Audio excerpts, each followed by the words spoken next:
Subscribe करंतु विपिन बिहारी सामल channel को press करंतु पाखरे थिबा बेल आइकन को जा फल रे प्रतिदिन अपलोड होउथिबा आध्यात्मिक कथावस्तु को आपण माने सुनि परिबे।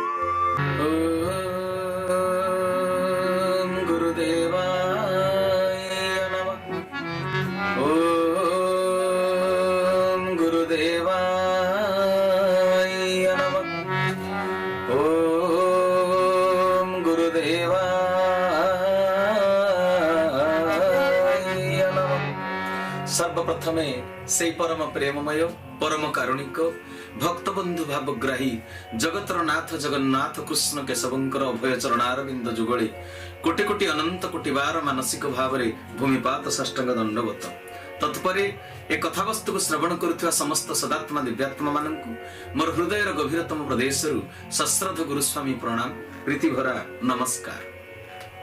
सजन वृंद आमे भागवत आलोचना करुथिले जे पांडव माने स्वर्गारोहण करि सारिचंती।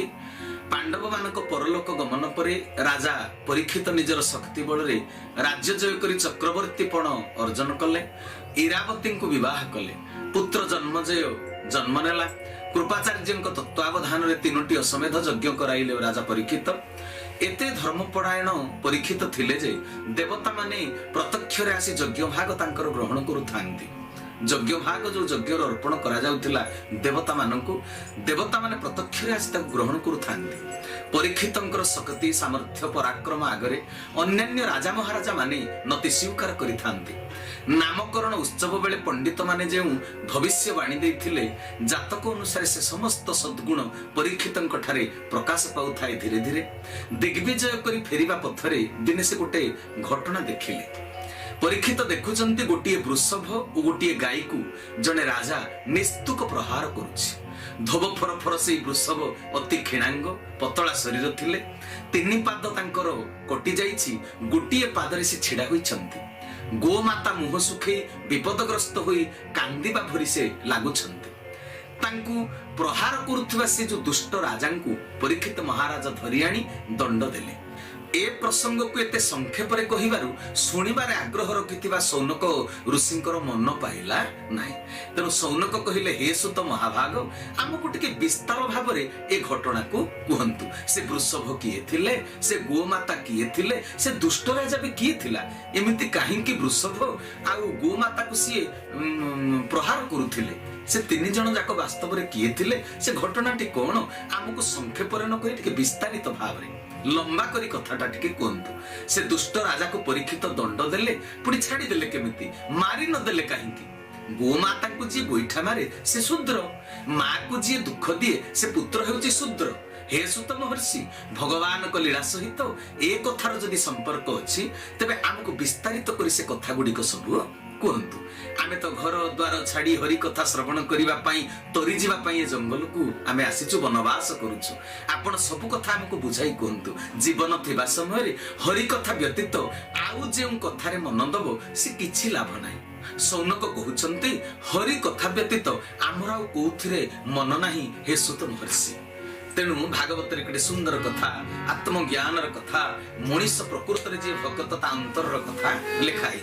भक्तर चाहिदाटी कौन?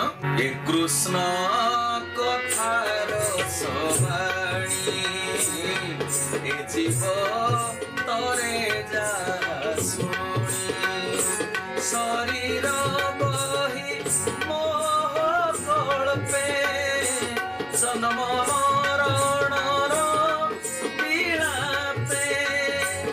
आयुष दिनु दिन घटे जड़ जे सने छिद्र घटे।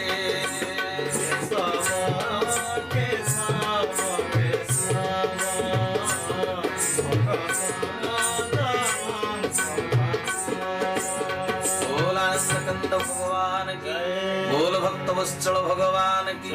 केते सुंदर जीवन दर्शन कथा कहिछंती। सौनक कहउछंती जे शरीर धरिछि दिने ना दिने से मरिबो। जन्म मरण चक्र रे पड़ी दिने ना दिने कर्म अनुसार समस्ते समस्तंकर फल भोग करंती। केते बेले मनीष हसे तो पुणी केते बेले कांदे। कृष्ण कथा रस पान कले ए मनीष तरी जाए। हेले आज्ञा मनीष तो ताहा करे नाही। दिनकु दिन आयुष सरी सरी जाउची। कोणा माठियारू पानी सरी सरी गला भली जीवन रूपक माठियारू आयुष रूपक जल सरी सरी जाउची। पृथ्वी पृष्ठर एई अल्प दिनर रहोणी काଳରେ कौन करणीय, कौन कले जन्म मृत्युर चक्ररू ए मनीष उद्धार पाइब, अमृत तत्व को प्राप्त करि पारिबो। आमर समस्तंकर आयुष होची अल्प। सौनक कहउचंती सुतंकु बुझेइकरी सेति पई तुमे हमकु सब कथा विस्तारित करी कुह जे पर्यंत आयुष अछि। कारण मनीषर आयुष केते दिन पई धरापृष्ठ को से आसीछि। क्षुद्र आयुष प्राणी कर अमृत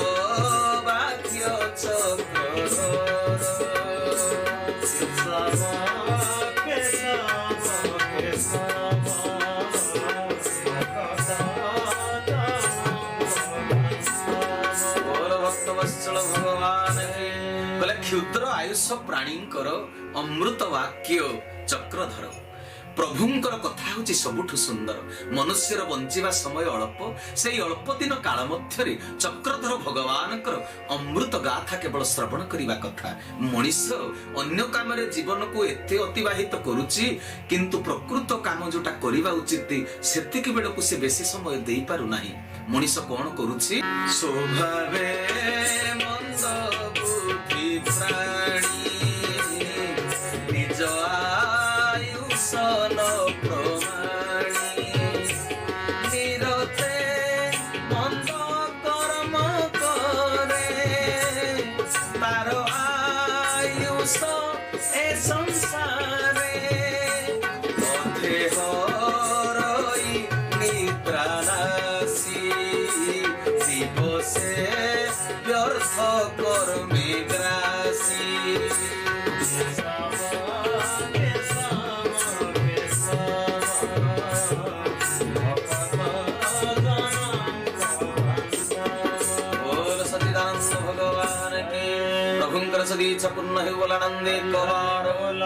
सजन वृंद कहउचंती कले मनीषर स्वभाव हेउची मंद बुद्धि। बुद्धि हेउची तार कुबुद्धि। जहा करिबा कथा ताहा न करी जहा न करिबा कथा से सेई काम करूची।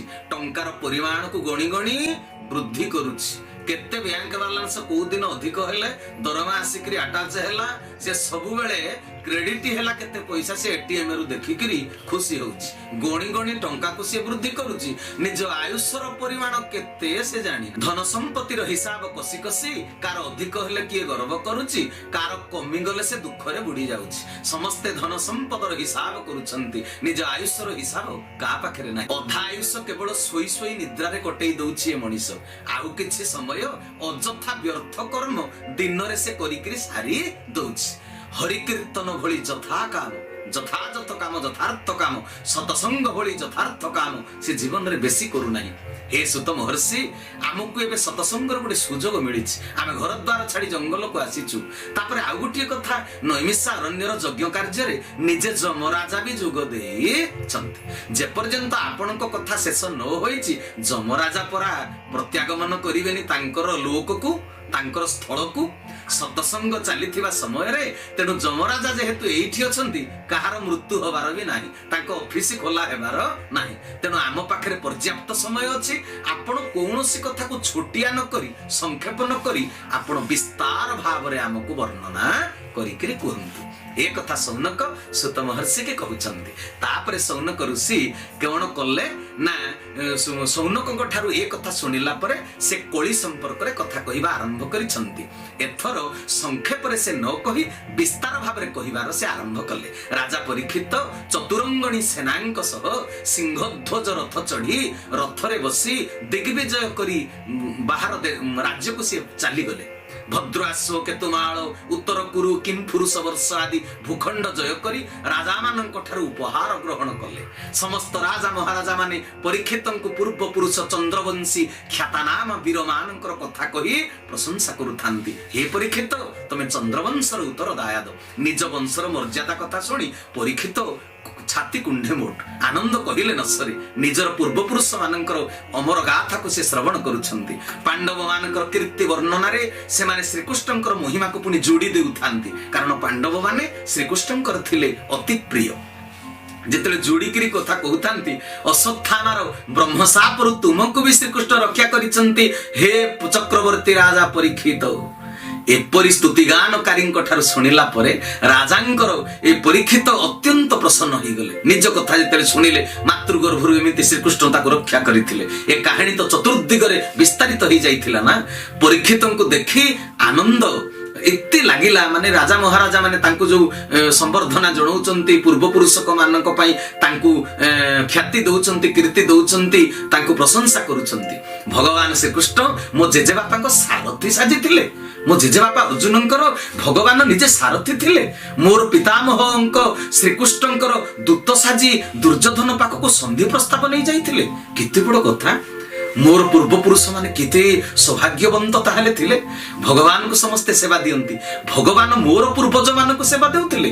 ଏ କଥା ଶୁଣିବା ପରେ ପରୀକ୍ଷିତ ଶ୍ରୀକୃଷ୍ଣଙ୍କ ପାଦ ତଳେ କୃତଜ୍ଞ ହେଇଗଲେ, ପ୍ରଣାମ ନିବେଦନ କଲେ, ଭକ୍ତିରେ ଗଦଗଦ ହେଇଗଲେ। ପାଣ୍ଡବଙ୍କ ଆଦର୍ଶରେ ଅନୁପ୍ରାଣିତ ହୋଇ ରାଜ୍ୟ ଶାସନ କରୁଥାନ୍ତି ପରୀକ୍ଷିତ ମହାରାଜ, ପ୍ରଜାପାଳନ କରୁଥାନ୍ତି। ଏହିପରି ଦିନ କଟୁଥିଲା ବେଳେ ସେଇ ଦୁଃଖଦ ଘଟଣାଟି ଘଟିଲା। ଯୋଉ ବୃଷଭ ଆଉ ଗାଈ ଆଉ ରାଜା କଥା, ବୃଷଭଙ୍କୁ ପ୍ରହାର କରୁଛନ୍ତି, ଗାଈକୁ ପ୍ରହାର କରୁଛନ୍ତି, ସେଇ ଦୁଃଖଦ ଘଟଣାଟା ପରୀକ୍ଷିତଙ୍କ ଜୀବନରେ ଦେଖିବାକୁ ମିଳିଲା। ସେ ଦୂରରୁ ଥାଇ ଶୁଣିଲେ ବୃଷଭ ଆଉ ଗୋମାତା ଭିତରେ କଥାବାର୍ତ୍ତା। ଗୋମାତାକୁ ପଚାରିଲେ ବୃଷଭ, ହେ କଲ୍ୟାଣୀ, ତୁମ ମୁଖମଣ୍ଡଳ ମଳିନ କାହିଁକି? ମୋର 3 ପାଦ ଆଜି କଟି ଯାଇଛି, ମୁଁ ଗୋଟିଏ ପାଦରେ ବାଟ ଚାଲୁଛି, ବୋଲି ମତେ ଦେଖି ହେ କଲ୍ୟାଣୀ, ହେ ଗୋମାତା, ତୁମେ ଦୁଃଖ ପ୍ରକାଶ କରୁଛ କି? ବର୍ତ୍ତମାନ କଳିଯୁଗ ତାର ପ୍ରଭାବ ବିସ୍ତାର କଲାଣି, ତେଣୁ ଅଧିକାଂଶ ମଣିଷ ଅଜ୍ଞାନ ଶୂଦ୍ର ଆଚରଣ କରୁଛନ୍ତି। ଯଜ୍ଞରେ ଦେବତା ମାନଙ୍କୁ ଆହୁତି ଆଉ ଦିଆଯିବ ନାହିଁ ଭବିଷ୍ୟତରେ। ଏଇ କଥା ଭାବି ଭାବି ତୁମେ ଦୁଃଖ କରୁଛ କି ଗୋମାତା? ଏବେ ଠିକ ସମୟରେ ବର୍ଷା ହେଉନାହିଁ, ଅକାଳ ଦୁର୍ଭିକ୍ଷ ପଡୁଛି, ଏ ସମୟ ମଧ୍ୟ ଆସୁଛି, ଆଗକୁ ଆହୁରି ଦୁର୍ଭିକ୍ଷ ପଡିବ। ରାକ୍ଷସ ମାନଙ୍କ ଦ୍ୱାରା ସମସ୍ତେ ଅତ୍ୟାଚାରିତ ହେବେ, ଦୁଷ୍ଟ ରାଜାଙ୍କର ଆନୁଗତ୍ୟ ସ୍ୱୀକାର କରିବେ ପଣ୍ଡିତ ମାନେ। ପଣ୍ଡିତଙ୍କର ପାଣ୍ଡିତ୍ୟ ସଂସାର କଲ୍ୟାଣରେ ଲାଗିବ ନାହିଁ। ଧନ ଥିବା ଆଚରଣହୀନ ରାକ୍ଷସ ରାଜାଙ୍କ ସ୍ତୁତି ଗାନରେ ତାଙ୍କ ପାଣ୍ଡିତ୍ୟ, ତାଙ୍କ ଜ୍ଞାନକୁ ସେ ବ୍ୟବହାର କରିବେ। ତେଣୁ ତୁମେ ଦୁଃଖ କରୁଛ କି ଏଇଥିପାଇଁ? କଳି ଯୁଗର ନରନାରୀ ଖାଦ୍ୟ ପେୟ ବସ୍ତ୍ର ସ୍ନାନ ଓ ମୈଥୁନ ଆଦିରେ ସ୍ୱେଚ୍ଛାଚାରୀ ହେଇଯିବେ। ଯାହାର ଯାହା ଇଚ୍ଛା ହେଲା ସେ ତାହା ଖାଇବ, ଯାହାର ଯାହା ଇଚ୍ଛା ହେଲା ସେ ତାହା ପିନ୍ଧିବ। ସେଇଥିପାଇଁ ଭାଙ୍ଗି ପଡିଛ କି ତୁମେ କଲ୍ୟାଣୀ? हे धेनुरूपी पृथ्वी माता, भगवान श्रीकृष्ण अवतार ग्रहण करी तुमको पाप भार उश्वास करी सारी थिले। एबे प्रभु तो पुनः स्वधाम को चली गलेनी। तेणु हे माता वसुंधरा, तुमे समस्त धन रत्न खणी होइथिले मध्य कली आगमन रे तुमे बोधे आतंकित हो जाइछ ना। ए कथा वृषभ रूपी धर्म देवता पचारुछंती गोमाता रूपी वसुंधरा मां पृथ्वी को। वृषभ रूपी धर्म देवतांकर कथा सुनिला परे पृथ्वी देवी कहउचंती, हे सर्वश्रेष्ठ देवता धर्म, तुमे जहा कहउच सब सत्य। तुमर 4टी पाद थिला, एबे गोटिए पाद। धर्म हानि हेले वसुधा कोन खुशी रे रही परिबो? भगवान कृष्ण देह धरी थिला बेले सत्य शांति दया क्षमा पवित्रता आस्तिकता मनीषपणिया सब किछि धरा पृष्ठ रे थिला। सर्वगुण संपन्न प्रभु वासुदेव इहलोक को त्याग कला परे कलिर कुदृष्टि रे मु आज पीड़िता होइछि, निर्यातिता होइछि। ऋषि महर्षि माने सम्मान भक्ति पाइबे नाही, भविष्यत रे देवता माने पूजा पाइबे नाही, पितृपुरुष पिंड पाइबे नाही। तेनु दुख रे मु आज भांगी पड़िछि। हे धर्म देवता प्रभु श्री कृष्ण थिले बोली मो वक्ष देश रे तांकर पादर अष्टादश चिन्ह आंकी ही जाउथिला। आहा, मु कि खुशी अनुभव करुथिली, तांको पाई मु गर्व रे फाटी पडुथिली। आज से गर्व मोर खर्ब हो जाइछि। मोर सुखर दिन सरी गला। हे धर्म देवता, एबे मोर दुखर दिन आसी गला। धर्म और पृथ्वी माता एई परि भाबरे कथा होउथिबार दूररु सैन्य बाहिनी को सह आसी पाखरे पहुंचीबा परीक्षित महाराज सुनुथिले। राजा परीक्षित देखिले जने राजा ठेंगा धरी वृषभ और गाई को प्रहार कर चली। अनाथ परि दुहे थरी थरी कांदुछंती। परीक्षित सही पारिले नाही।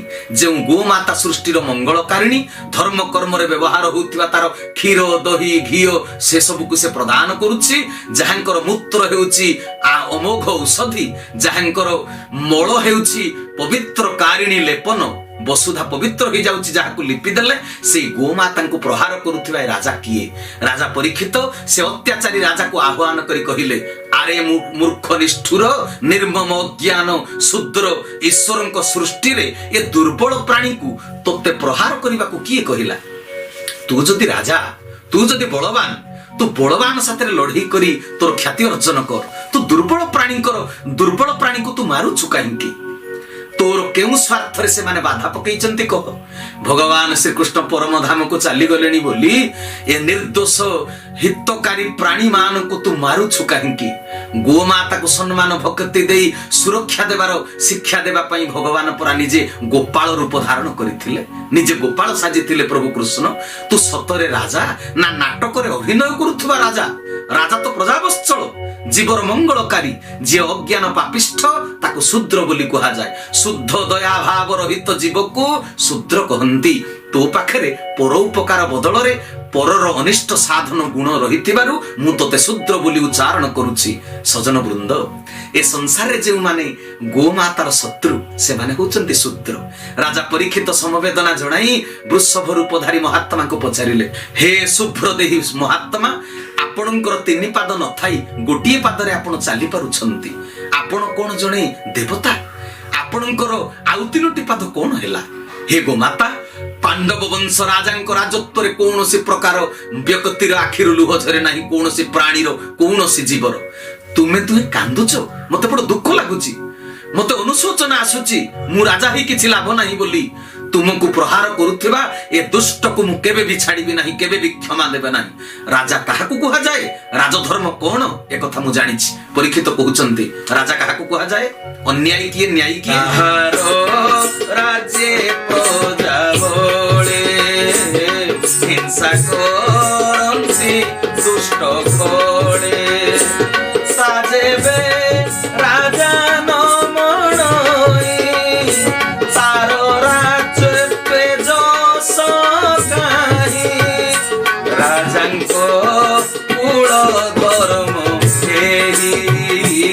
ନିଶ୍ଚିନ୍ତେ ପ୍ରଜାଙ୍କୁ ପାଳଇ।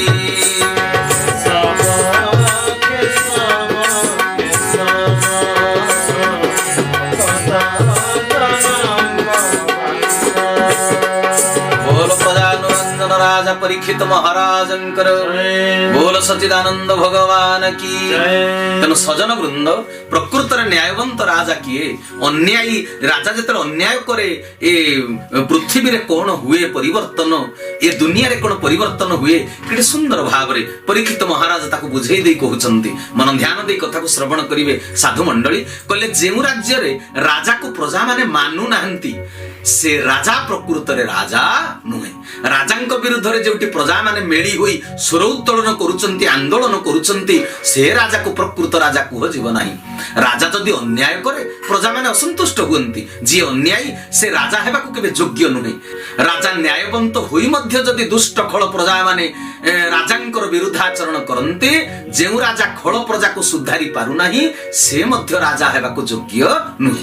ଯେଉଁ ରାଜା ପ୍ରଜାଙ୍କ ଦୁଃଖର କାରଣ ଜାଣି ପାରୁନାହିଁ ସେ ରାଜାର ଯଶ ଖ୍ୟାତି କିଛି ନାହିଁ। ଯଶ ବଦଳରେ ସେ ରାଜା ଅପଯଶ ପାଇଥାଏ। ରାଜା ନ୍ୟାୟବନ୍ତ ହେଲେ ଯାଇ ରାଜଧର୍ମ ପାଳନ ସେ କରିପାରିବ। ରାଜଧର୍ମ ପାଳନ କଲେ ନିଶ୍ଚିନ୍ତରେ ନିଷ୍କଣ୍ଟକ ହୋଇ ପ୍ରଜା ପାଳନ କରି ରାଜ ସିଂହାସନରେ ସେ ଅଧିକାରୀ ହେବ। ଯେଉଁ ରାଜ୍ୟରେ ରାଜା ରାଜଧର୍ମ ପାଳନ କରୁନାହିଁ ଏବଂ ପ୍ରଜାମାନେ ପ୍ରଜାଧର୍ମ ପାଳନ କରୁନାହାନ୍ତି ସେ ରାଜ୍ୟରେ ଅଶାନ୍ତି ଲାଗି ରହିଥାଏ, ଆଭ୍ୟନ୍ତରୀଣ ଗଣ୍ଡଗୋଳ ଲାଗି ରହିଥାଏ। ହେ ବୃଷଭ ରୂପୀ ଧର୍ମ ଦେବତା, ହେ ମା ଗୋମାତା ରୂପୀ ବସୁନ୍ଧରା, ମୋ ରାଜ୍ୟରେ ପ୍ରାଣୀ ହିଂସା ଦେଖି ମୁଁ ଆଶ୍ଚର୍ଯ୍ୟ ହଉଛି। ମୁଁ ଚକ୍ରବର୍ତ୍ତୀ ପରୀକ୍ଷିତ, ମୋ ରାଜ୍ୟରେ ଏମିତି ଅତ୍ୟାଚାର ଚାଲେ ନାହିଁ। ତେଣୁ ଯୋଉ ଦୁଷ୍ଟ ତୁମକୁ ପ୍ରହାର କରୁଛି ଏ ଅତ୍ୟାଚାରୀ ବାସ୍ତବରେ କିଏ? ନିର୍ଦୋଷ ପ୍ରାଣୀଙ୍କୁ ଯେ ହିଂସେ ସେ ଅପରାଧେ ଆତ୍ମା ନାଶେ।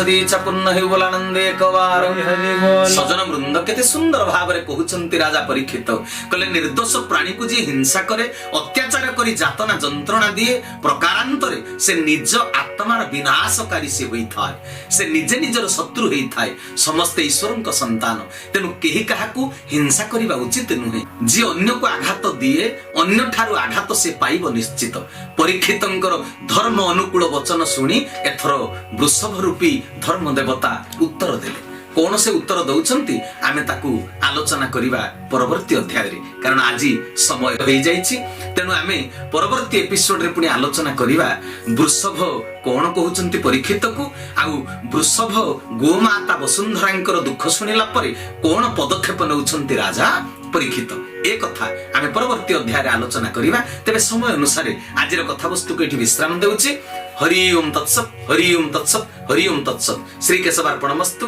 श्री केशवार्पणमस्तु श्री केशवार्पणमस्तु श्री केशव शरणम श्री गुरुस्वामी शरणम श्री चरमनाथ शरणम एई समय पई समस्तक ठारू विदायकालीन सप्रेम गुरुस्वामी प्रणाम प्रीति भरा नमस्कार।